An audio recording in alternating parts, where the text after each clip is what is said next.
Aí eu falei, vai ser tudo rabiscado. Vamos para o Não, sorteio, então. não consigo.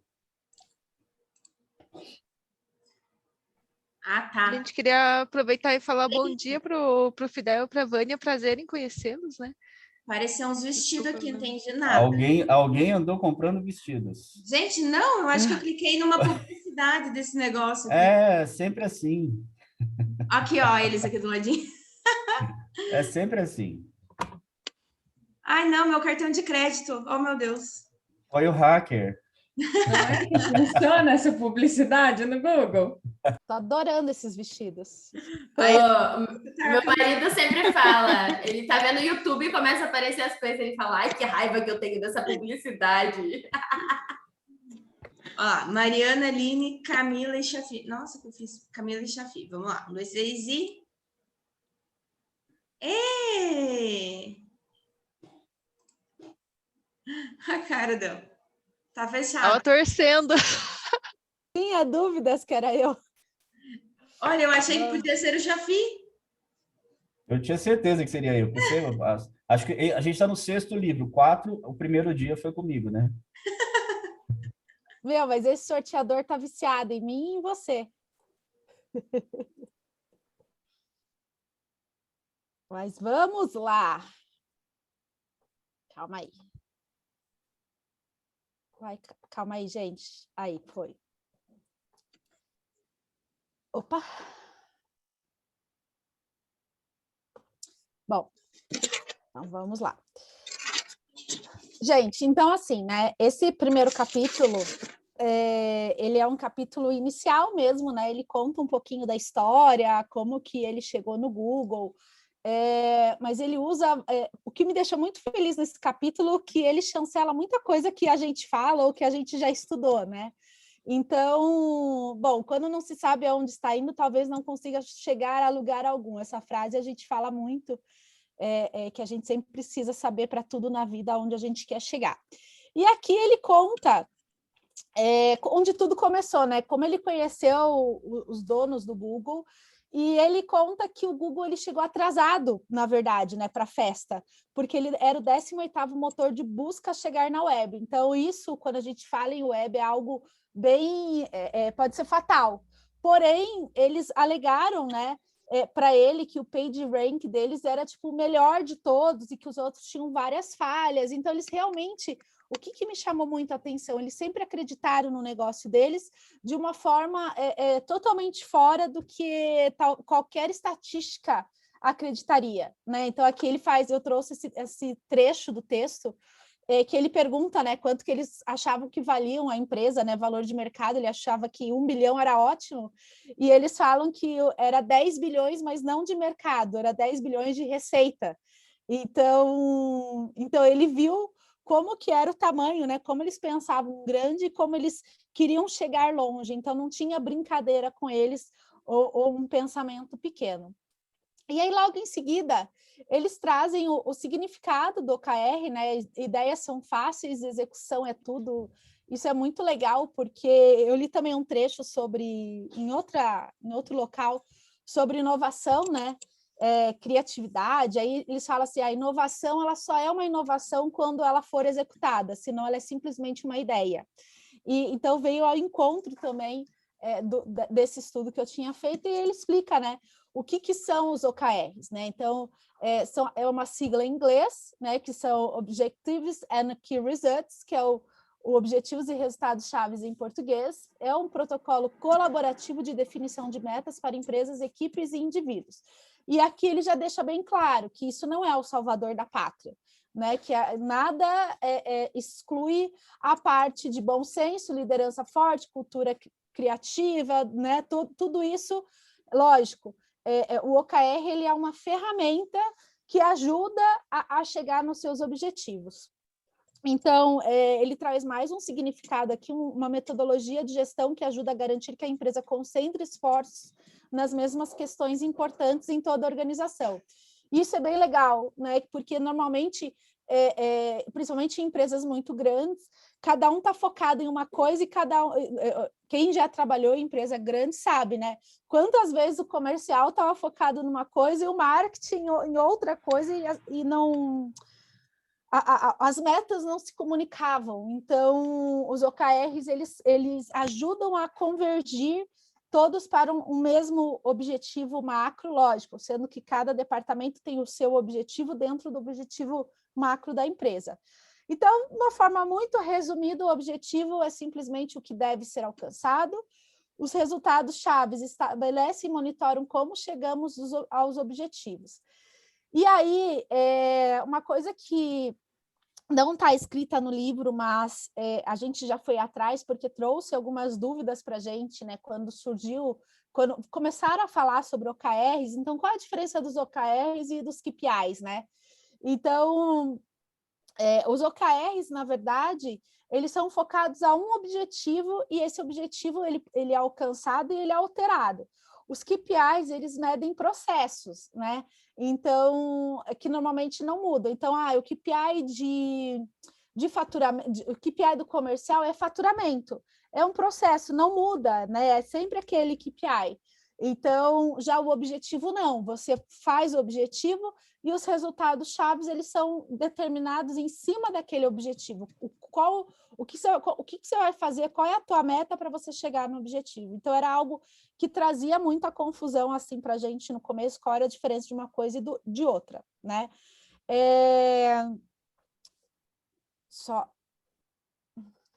Aí aqui ele traz sobre metas. Ele traz várias... Calma aí, só voltar. Ele traz algumas bibliografias, né? Textos que saíram em revistas, falando sobre metas, que metas podem causar problemas sistemáticos nas organizações devido ao foco reduzido, comportamento antiético, maior risco, menor cooperação e menor motivação. Tenha cuidado ao aplicar metas em sua organização. Porque a meta, quando ele fala, o que eu entendi, né, do foco reduzido, é a questão de, por exemplo, você ficar olhando só para aquilo, e você não ter um olhar para o todo, né, um olhar global. E fora a questão de profissionais que acabam aquela velha história de puxar o tapete para alcançar a meta, ou até questões que você induz para a meta, para você chegar na meta, né? A questão de, por exemplo, às vezes, atingiu para você não... Isso é real, né? Por exemplo, para você não perder o orçamento, você acaba antecipando algumas despesas para você não reduzir seu orçamento no ano seguinte. Então, tem coisas que acontecem no mundo corporativo, né? E que é muito, não sei se é normal, né? Não sei se é certo, mas é normal de se ver. E aí, aqui quando ele fala das metas, ele traz muito a questão que, tipo, como que constrói o engajamento, né? Porque ele vai muito além das metas. Então, a retenção e engajamento é uma preocupação dos líderes empresariais, né? Como que a gente engaja, apesar muito além da questão de salário, é a questão do propósito hoje que se fala muito, né? E aí ele traz que as metas, você cria engajamento através de metas claras, metas bem definidas, porque trazem uma satisfação no trabalho. Então, tudo que é bem claro, bem alinhado, você sabe aonde você quer chegar, então você acaba criando engajamento. Até ele diz num trecho, né? Metas são capazes de inspirar funcionários e melhorar o desempenho, porque está claro, ninguém está perdido o que precisa ser feito. E aí, outro ponto que ele traz, que eu gostei bastante, que 90% confirmam que a produtividade, né, dos experimentos que são feitos é aprimorada por metas desafiadoras e bem definidas. Então, metas difíceis, elas produzem um nível mais alto de resultado, não inalcançáveis, né? Aqui ele trouxe até, ele não falou abertamente sobre o SMART, né, metas SMARTs, mas fala, né, de metas específicas, metas desafiadoras. Então diz que quanto mais as metas são mais difíceis, não inalcançáveis, o padrão de desempenho sobe, né? Porque não é aquela coisa fácil de ser alcançada. Você tem que se virar, né, para conseguir. Aí ele traz a autonomia do Google com os OKRs, então ele conta lá no trecho que ele fez a reunião para no máximo 30 colaboradores do Google na época, e aí falam que eu não lembro se foi o Larry ou o Sergey que fala, Sergey, sei lá, deve falar em inglês, né? Eu não sei como fala em Que é inglês. Sergey. Sergey. É russo. E a gente fala em português, mas Sergey, caipira de Ribeirão Preto. Chama de Serginho, que tá tudo certo. Serginho, é o ser, my friend. E aí ele conta um pouquinho como é que foi, que eles, né, chancelaram e falaram, é isso que a gente tem, é isso que a gente vai seguir. Então, e eles falam como que eles transformaram o organograma do Google mais horizontal, né? Então, na maioria das empresas, eu já tinha ouvido falar desse parâmetro, eu não sei aonde, mas em algum livro, alguma coisa que a gente leu, que muitas empresas têm uma regra de 7 pessoas, né, no máximo, de subordinado a um único líder. No caso do Google, é ao contrário, né? É a partir de 7. Então, tem líderes lá no Google que tinham até 20 liderados, né? Então, para realmente transformar o organograma mais horizontal e que eles tivessem mais autonomia cada um dentro da sua, né, das suas atividades e com os OKRs que já determinavam o que cada um tinha que seguir. E aí ele conta que o livro ele tem 2 partes. A parte 1 ele traz, então, na verdade, esse capítulo 1 foi realmente uma introdução, e ele traz a questão, na parte 1, ele vai trazer em detalhes os 4 superpoderes dos OKRs. Então, o superpoder número 1 é o foco e comprometimento com as prioridades, e a gente fala muito isso, né? Que quando a gente tem os OKRs bem definidos, qualquer outra coisa que apareça que não está dentro, né, dos OKRs, ou até a gente fala, né, do planejamento estratégico da empresa, porque tudo parte a partir do planejamento, tá ótimo. Tudo parte quando é feito o planejamento estratégico da empresa, né? Então, a partir do planejamento estratégico é que se define, né, OKRs e assim por diante. Então, quando a gente tem isso muito claro, os colaboradores têm isso muito claro, tudo que é fora isso, a facilidade de falar não é muito mais fácil, né? Porque você sabe que você não vai... estou totalmente fora. Não, eu estou seguindo o meu foco. Outro superpoder número 2 é alinhamento e conexão com o trabalho em equipe, que foi o que ele falou, de todo mundo estar seguindo e buscando a mesma coisa. Por mais que o departamento de marketing, o OKR dele é diferente do departamento financeiro, mas os OKRs estão conectados, todos sabem que é para um OKR único, macro estratégico que eles estão buscando. O superpoder número 3 é o rastreamento da responsabilidade, a questão de tudo ser em cima de fatos e dados, né? Então, de novo, trazer a questão que não pode vir do nada, né? Tem que ser rastreável. E número 4, busque o surpreendente. Então, é o que a gente já tinha falado, né? Até da questão das metas, mas de ir além, né? Não se acostumar com o que já é o normal, né? Ir além para poder chegar lá. E na parte 2 do capítulo, ele fala sobre as aplicações e implicações dos OKRs para o novo mundo de trabalho. Então, ele fala de CFR, que é as falhas das avaliações anuais, né, que a gente fala do feedback, como hoje ainda o feedback não está estruturado nas empresas, e quando começa a estar estruturado, a gente tem uma cultura de medo, né, de achar que sempre é algo ruim, e ele fala do CFR como conversa, feedback e reconhecimento, muito legal. Então, como que a gente une, né, tanto os OKRs como os CFRs? Então, é a questão realmente de, olha, e a gente conversa, dá o feedback, faz o plano, né, de desenvolvimento, e aí alcançou, reconhece. A melhoria contínua, então está sempre em busca de melhoria contínua do processo, para que sempre buscar e alcançar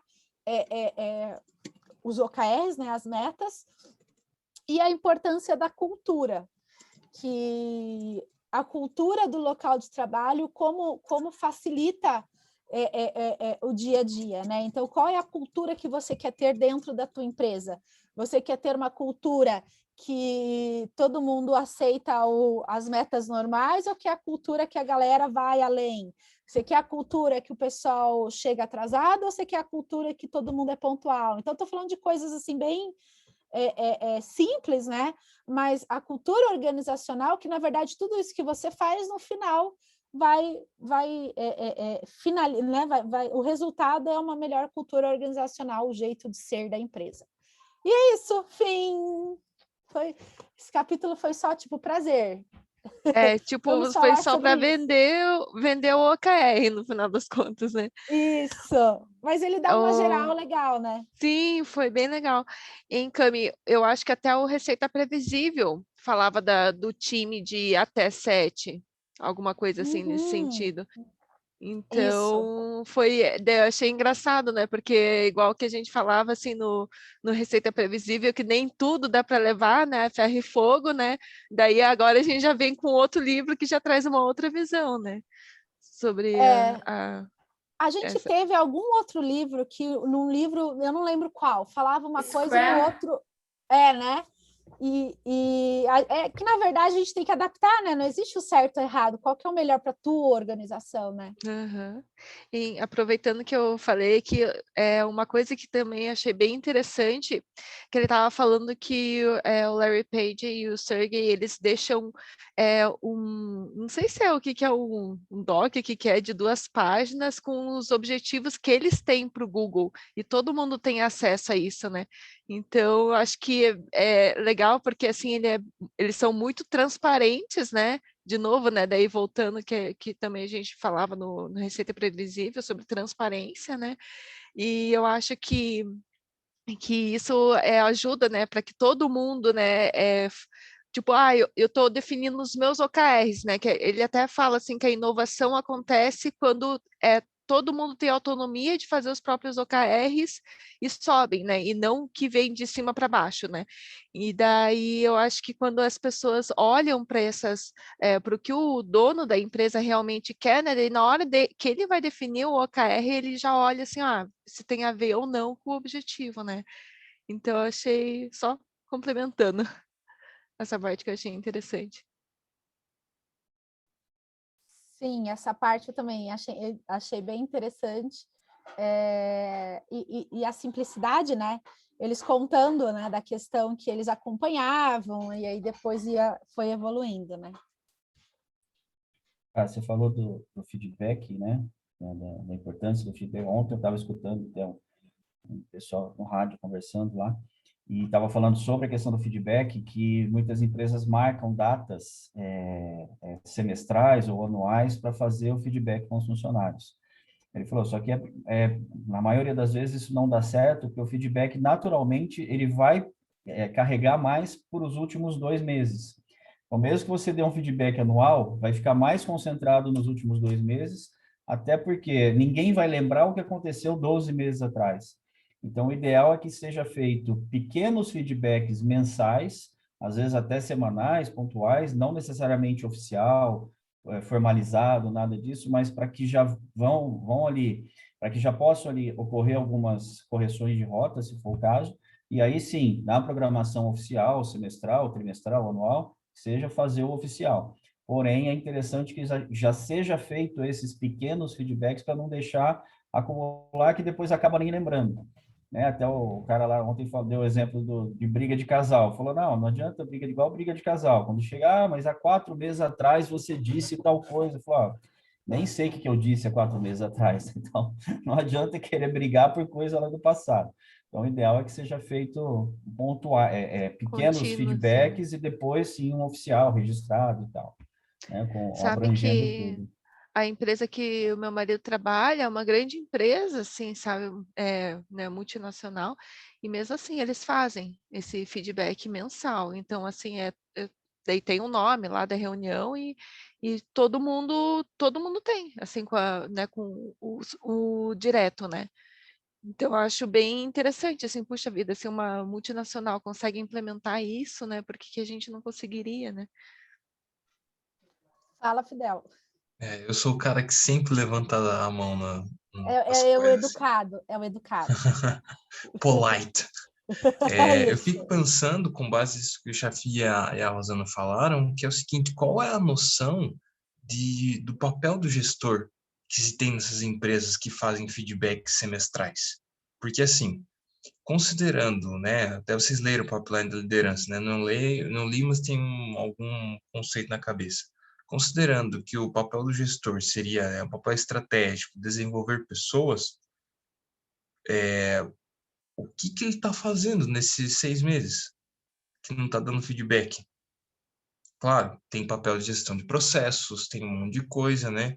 Mas, assim, é a equipe dele que ele tem que coordenar, né? Ele tem que gerir pessoas, entendeu? Então, é isso que eu fico pensando. O que a gente vê Vai anotando muito no na caderninho para depois falar tudo de uma vez, né? E dar uma bronca só. Ó, a Camila fez tal coisa no dia tal, vai anotando ali. Você foi de rosa, não podia. Você foi de rosa, é.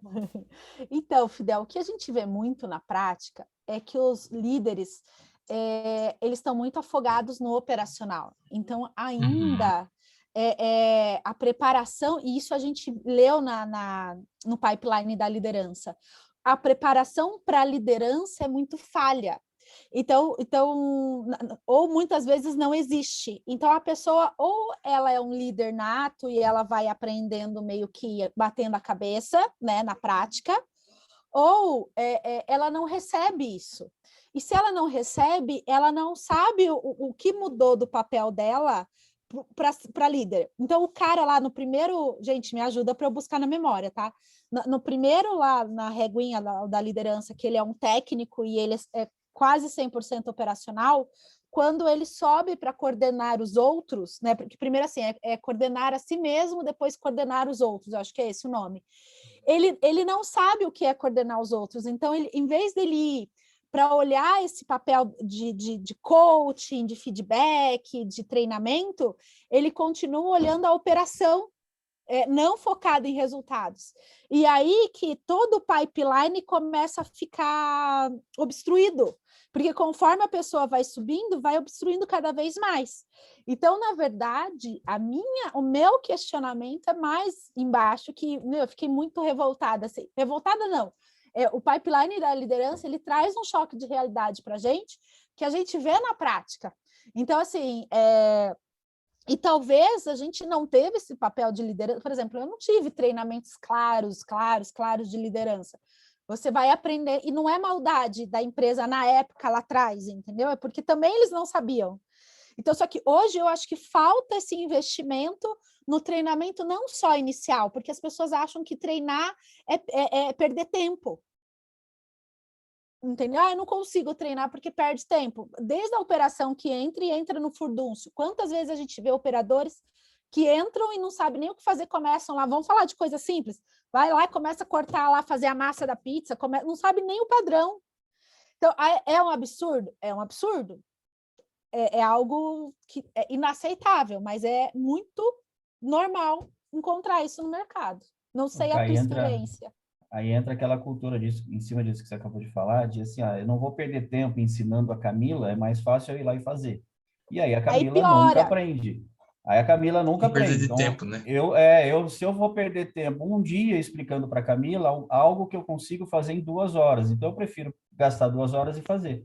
Só que aí eu, como gestor, nunca vou sair dessas 2 horas, vou estar sempre gastando esse meu tempo fazendo as coisas, a Camila nunca vai aprender, e vira esse ciclo, igual ela falou, né? Às vezes não é nem por maldade, é só uma cultura da empresa ali que já está intrínseco, que ninguém sabe como sair, na verdade. E aí vem, né, na tabela de Nemoto, que a gente estuda no PDCA, né? Como é muito fácil o gerente fazer o papel de supervisor, o supervisor fazer o papel de operador, e o operador tá lá operando sem meta, sem fazer papel de estagiário. Nem não sei. Mas isso é muito comum, né? Quando você não tem claro que... Porque, assim, quando a gente contrata, quando as empresas contratam... Bom, gente, me para aí, porque eu amo falar sobre isso, mas quando as empresas contratam, elas não ficam claras as atribuições. O que eu, empresa, espero de você? Está alinhado? Está claro? O que eu vou te cobrar? Nem para a empresa está claro que vai cobrar do colaborador, imagina para o colaborador. Desesperador, né? Me dá até falta de ar. Legal. Eu tenho um bom case para contar sobre isso comigo, assim, né? A gente teve um planejamento estratégico no passado, foi bem árduo e tal. E daí, assim, houve uma tentativa de OKR no começo do ano, tanto é que eu já tinha começado a ler o Avali, que importa. E daí agora eu tenho estagiário, yes! Primeira gestão. E daí, uma coisa que tem funcionado é o seguinte, antes dele entrar, eu já tinha definido o objetivo e o QR, né, da área que eu cuido, né? E foi muito legal a experiência, porque eu fico batendo no objetivo toda hora, assim, quase toda reunião que eu faço com ele, assim, então é legal, porque ele é bem mais novo que eu, né, então ele é empolgado, assim, ele sempre fala, não, vamos fazer isso, vamos lá, vamos voar, né, que ele fala mais para frente ali no livro que o objetivo é legal você escrevê-lo de um jeito inspirador, né? Então é bacana, legal, só para comentar mesmo. É bem isso. Tá alinhado, senão ele fica perdido, né? Muito legal. Pode falar, Vânia. Aí. Eu disse que a minha intenção era participar só como ouvinte, mas não consigo, gente. Adoro falar, adoro participar. Ai, tô bem-vindo interagindo também. Vocês falando sobre feedback, eu recordei de algumas situações que aconteceu numa empresa que eu trabalhei. Meu primeiro emprego foi no McDonald's. E lá eu entrei como atendente e fui até gerente. Lá eles fazem um trabalho muito forte em cima da carreira, né? Desenvolvimento. Então, essa questão do líder estar muito focado no operacional é muito comum mesmo. Lá a gente vê claramente isso, porque muitas vezes os líderes, os gestores, ele vem da operação. Então, ele já é acostumado a, digamos assim, colocar a mão na massa. Então, por mais que ele assume outros cargos, ele tem outras responsabilidades, ele sempre está voltando a atenção para o operacional. E aí, o que acontece? Essa questão de treinamento, muitas vezes, a própria equipe vê como perca de tempo. A pessoa que entende mesmo que é um investimento é a pessoa que geralmente é responsável ali pelo treinamento ou que está muito envolvido, né, no atingimento da meta de algo que seja ligado ali ao resultado desse treinamento. Então, assim, é um desafio e acho que para virar a chave, o líder tem que pensar que ele precisa investir no capital humano. Muitas vezes ele não vai precisar colocar a mão na massa, mas ele tem que ter esse olhar para as pessoas.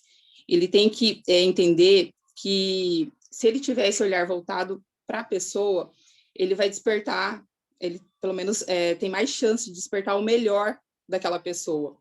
E essa pessoa pode ter um potencial tão grande que é perca de tempo ele ficar ali no operacional como ele é acostumado a fazer, né? Então, assim, ele precisa ter esse olhar, investimento no capital humano. É aí que vira a chave. Que é o que vai de encontro até com o nome do livro, né? Avaliar o que importa. Porque, realmente, as pessoas fazem a diferença. A pessoa certa no local certo é o que faz as coisas acontecer. Né? Então, se ele ficar ali preso no operacional e não tiver esse olhar voltado para as pessoas, o olhar dele está no operacional, ele não vai ter essa mente aberta, ele não vai conseguir enxergar o melhor daquela pessoa. E sabe, Vânia, que outro dia, eu e a Rô, a gente foi no mercado, né? Aqui do lado de casa. E aí a gente chegou lá e a gente estava conversando, a Rô foi puxar assunto com a caixa do supermercado, né? E aí ela falou que gostava de trabalhar nesse determinado mercado por alguns motivos. E um dos motivos é porque eles não trabalham domingo, né? A cultura deles é que não trabalha domingo, independente de lockdown ou não. E uma das coisas que ela falou foi que eles recebiam treinamento. Então ela falou, nossa, eles se importam bastante com a gente e tal. Aí eu ouvindo você falar que eu lembrei dessa situação, porque isso, quando bem explicado, quando o colaborador também entende, faz com que ele fale, nossa, que legal, eu estou tendo uma oportunidade de desenvolvimento. E não aquela coisa que geralmente acontece, se não está claro, que é tipo, mais um treinamento do RH, de novo o RH, com essa chatice, né? Que é o lance de colocar a goela abaixo para a pessoa fazer aquilo. Então, você contando isso, eu lembrei que acaba sendo bem importante o explicar o porquê, né? E nessa mesma linha, eu tinha grifado uma parte do livro que fala assim: em empresas maiores, os OKRs são sinais de trânsito com iluminação neon. Eles destroem os isolamentos e cultivam conexões entre os colaboradores distantes. Ao permitir autonomia na linha de frente, geram novas soluções. Aí eu estava pensando no trabalho remoto, né? No quanto é diferente a gente trabalhar com o chefe, né? Ou sendo o chefe, que seja ali do teu lado, que no caso é o tradicional, o comando e controle que você vai recebendo as coordenadas e vai fazendo, e o quanto é inspirador e autônomo mesmo, né?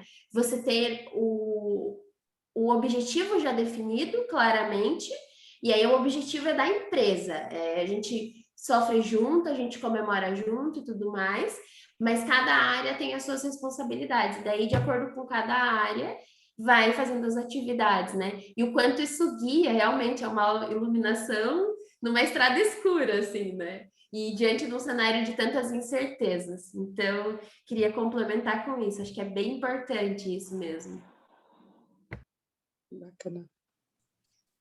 Deixa eu até, dentro de tudo isso, até que a Vânia falou, que a Ali falou, a gente atende um cliente que eles passam por esses treinamentos, aí a importância de ter o OKR, de ter o indicador muito claro, porque às vezes a gente atrela o indicador, a gente atrela o treinamento a esse indicador. Então, assim, a gente auxilia, então eu vou te cobrar em cima disso, eu vou definir qual é a sua meta, porém eu vou te treinar para isso. Então, nessa empresa em específico, a gente tem meta de ticket médio. Então, a gente ensina técnicas de venda e tem um script já pronto de como que ele vai conseguir aumentar o ticket médio. Então, até como uma orientação para treinamento. Então, claro, tem toda uma parte de gestão de pessoas por trás, tem todo um treinamento de como gerir pessoas que a gente viu muito rico no pipeline, que realmente a gente tem que aprender a ser líder, mas esses treinamentos atrelados ao que a gente espera. Porque eu acho que a gente fala isso muito claro, né? Deixe claro as expectativas que você como empresa tem para o teu colaborador. Porque se você não deixar claro e se você não treinar essas expectativas, ele nunca vai atingir isso, vai acabar sendo frustrante. Igual o que eles trazem, o que eles trouxeram no primeiro capítulo do estudo de Harvard.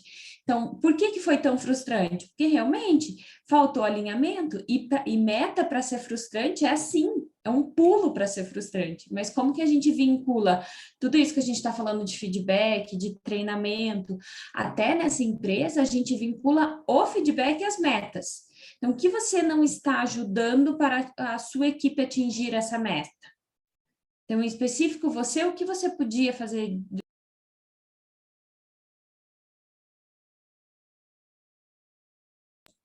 Estão me ouvindo? Quem me mutou de vocês duas, bonitinhas? Sem querer, eu queria me abrir, daí eu mutei você em vez de desmutar. Entendeu? Não fui eu. É assim, Fidel e Vânia, às vezes rola um boicote aqui, as pessoas se mutam no meio da fala, mas tá tudo certo, tá? Pode continuar. Não, o objetivo não era puxar o seu tapete.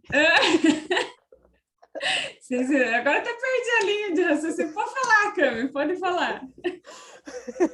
Mas era isso, gente, a importância de atrelar esses indicadores, todo esse direcionamento, esses objetivos também a treinamento, o quanto eles auxiliam nessas outras áreas de gestão.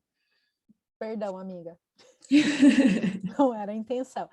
Não, e assim, né, complementando o que você falou, Mari, Por isso que é tão importante a atribuição de cargo. Então, por exemplo, tudo começa no recrutamento e na seleção.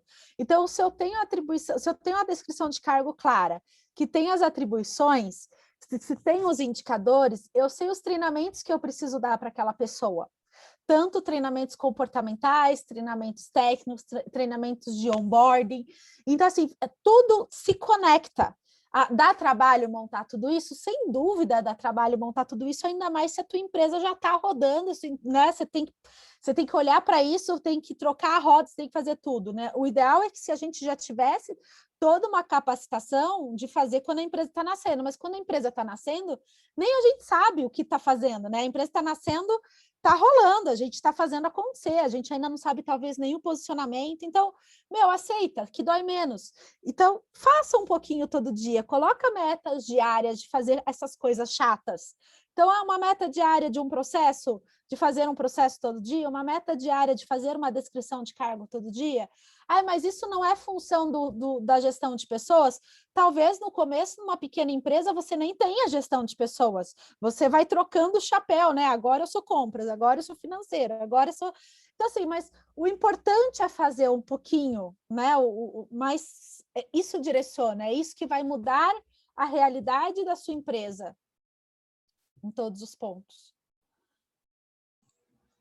Gente, só queria fazer um comentário, até talvez a gente veja isso mais para frente no livro, mas os OKRs são uma ferramenta muito interessante porque elas mexem com várias áreas, né?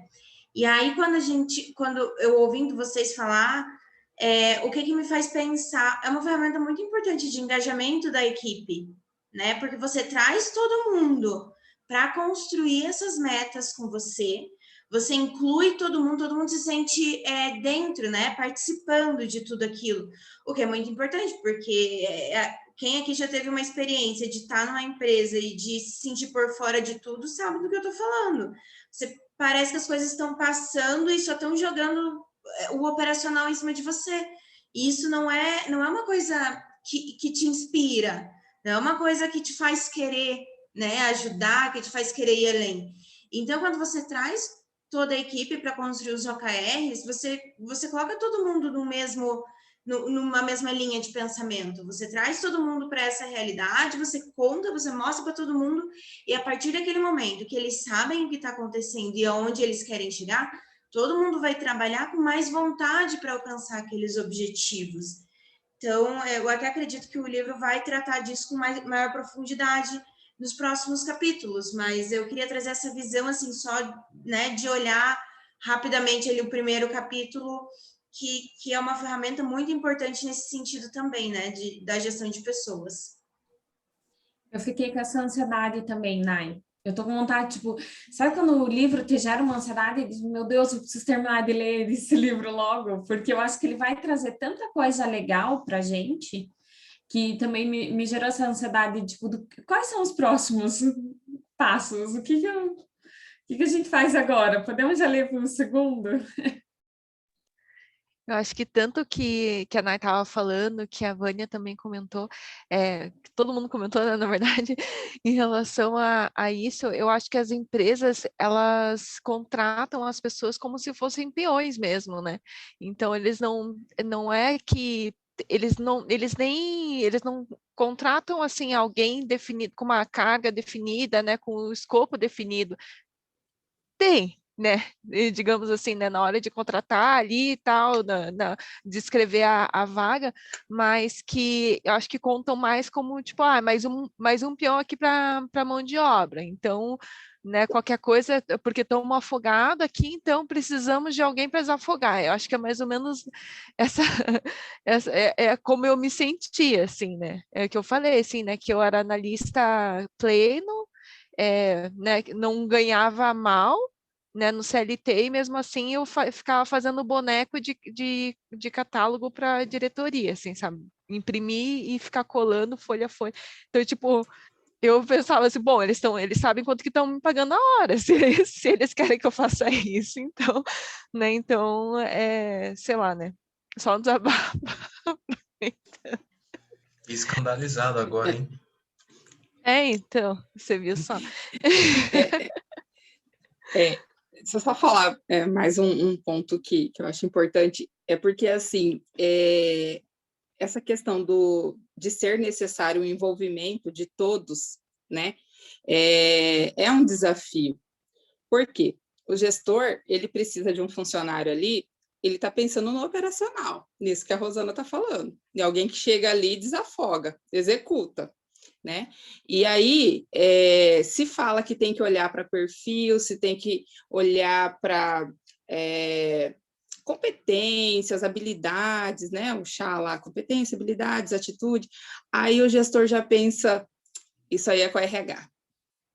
Ah, tem que treinar. Ah, o RH, né? Então, o gestor precisa ter a consciência que ele faz parte, que não é só o papel do RH, né? Então, é necessário esse envolvimento de todos da equipe, né? O RH é uma das partes, o gestor também, o funcionário que está sendo contratado também, né? E é a soma de tudo isso que faz tudo acontecer.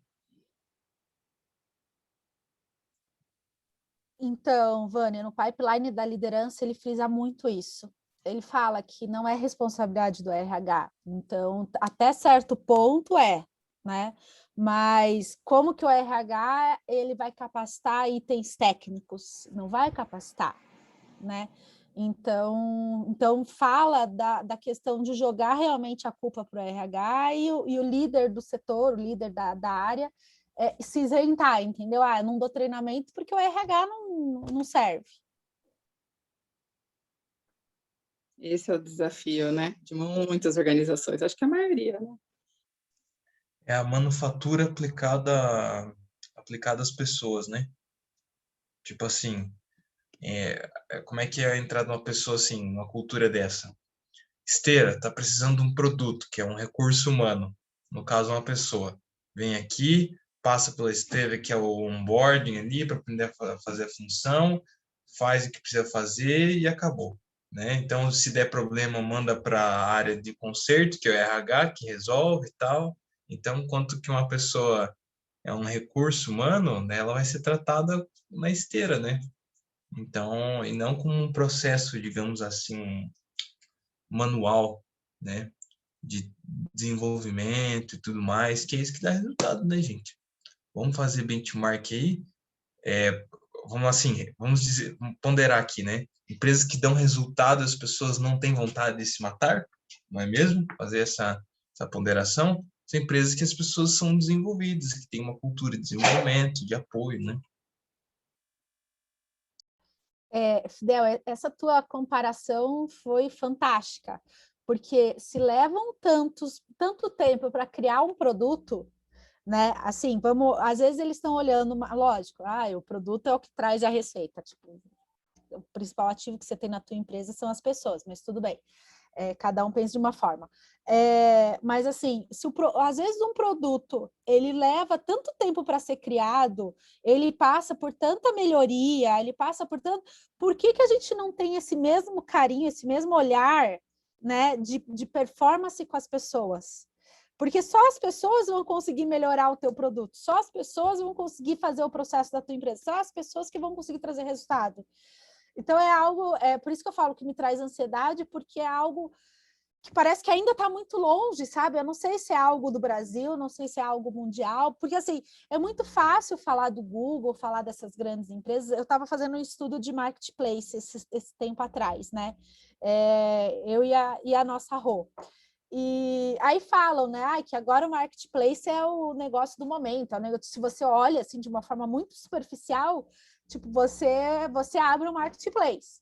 Aí quando você vai entrando mais no meio do negócio, você percebe assim, não é tão assim, mesmo porque as empresas que hoje estão vendendo milhões, elas estão há 20 anos no mercado. Lógico que a gente tem aquelas que começaram agora e despontaram, mas numa média geral, quanto tempo tem o Google?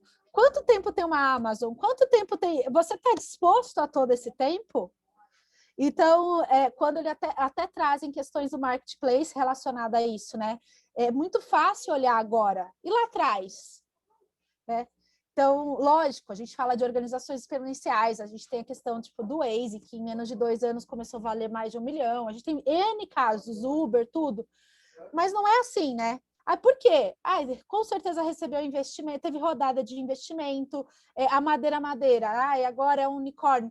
Quantas rodadas de investimento eles tiveram para chegar? Né? Qual a história deles? Há quantos anos eles estão no mercado?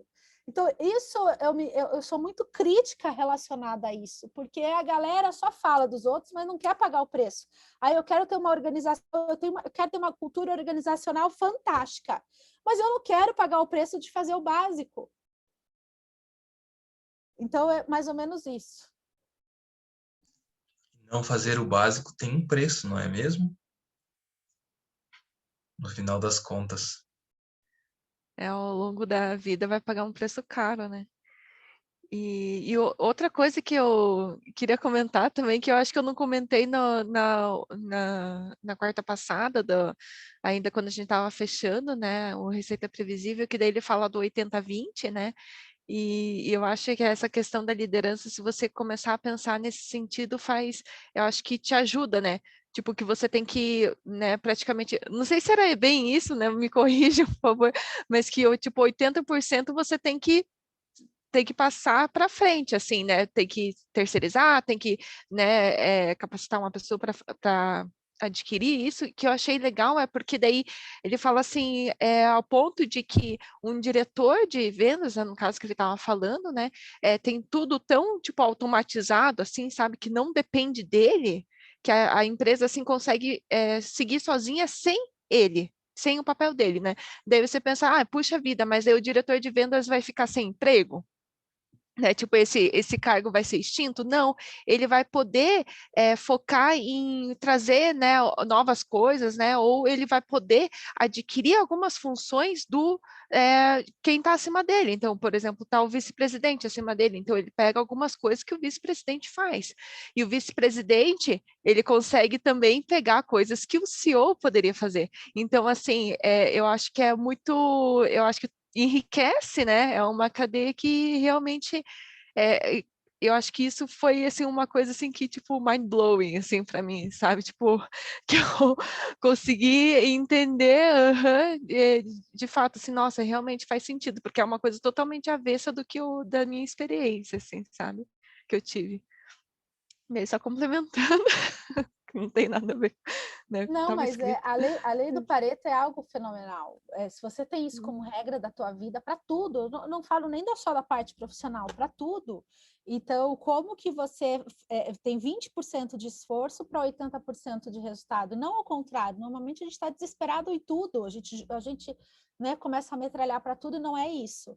Onde realmente eu vou ter um esforço que eu vou trazer um resultado? É fantástico, é fantástico. Eu queria fazer mais um comentário sobre treinamento, sobre o que estudar e tudo mais.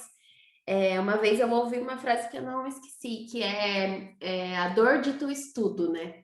Então, de acordo com as suas metas, de acordo com o que você identificou que você precisa desenvolver, você pode estudar. Hoje a gente sabe que tem uma facilidade de coisas que a gente pode ter acesso mesmo, né? Que nos permitem, por exemplo, isso, né? Um livro nos traz aí uma série de conhecimentos que quantos de nós têm a oportunidade de estar dentro do Google, né? Mas a gente tem uma experiência aqui na palma das nossas mãos. Então, eu acho que isso é importante de frisar, assim. E se a gente tem essa clareza de onde a gente quer chegar, fica muito mais fácil também escolher o que a gente vai estudar e se perder menos ao longo do caminho, né? Não que a gente não possa mudar, mas se adaptar, mas também ter essa clareza. E outra coisa, eu estou fazendo um treinamento do DISC, né? Que é metodologia de comportamento e tal, de perfil comportamental. E aí, ontem a gente estava falando sobre como é mais fácil adquirir conhecimento do que mudar comportamento, né? Então, é aquela velha máxima de que as pessoas são contratadas por questões técnicas e demitidas por comportamentais. Mas por que as pessoas continuam fazendo dessa forma, né? Por que não desenvolvem as pessoas para que caia a ficha delas, para que elas mudem o comportamento, ou enfim, né? Que encaixa a vaga que cause menos sofrimento nas pessoas, né? Que dá para ser mais leve e tudo mais. Então, só algumas reflexões aí que eu queria deixar com vocês que me ocorreram enquanto a gente estava conversando aqui. Eu tive uma ideia, mas eu vou só jogá-la aqui, tá? Até porque deu o horário já. Tô com medo, vai. É o seguinte, a Aline me lembrou um negócio que é do 70-20-10. Não sei se já ouviram falar, né? Mas que é um modelo de aprendizagem no qual 10% que você aprende é por leitura, né? Formal, assim, ensino formal, 20% conversa que a gente está tendo e 70%, e pasmem, na prática. Na possibilidade disso existir com base nas nossas leituras e discussões, eu acho que seria legal a gente trazer práticas ou desafios práticos da semana. Digo isso porque, para eu me policiar e não ficar encantado com OKRs e não fazer nada, né? Então, fica aqui uma sugestão, uma ideia para a gente amadurecer, se for o caso.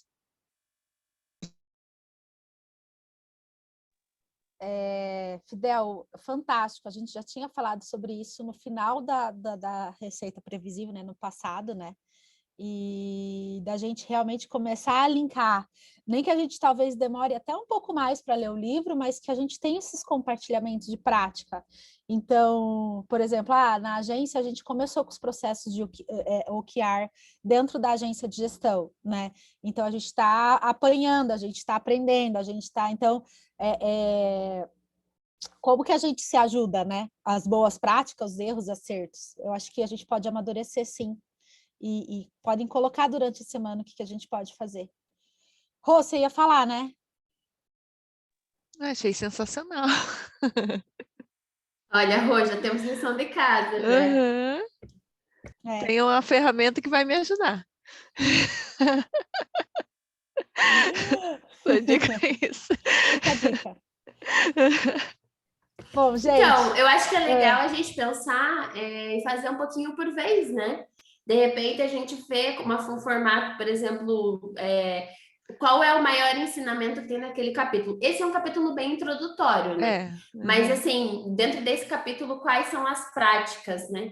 E daí a gente vai aplicando um pouquinho por vez também, porque a gente não lê o livro inteiro para a gente ter toda a receita do bolo, mas a gente pode ir pegando o ovo, pegando o chocolate, vai adicionando, né?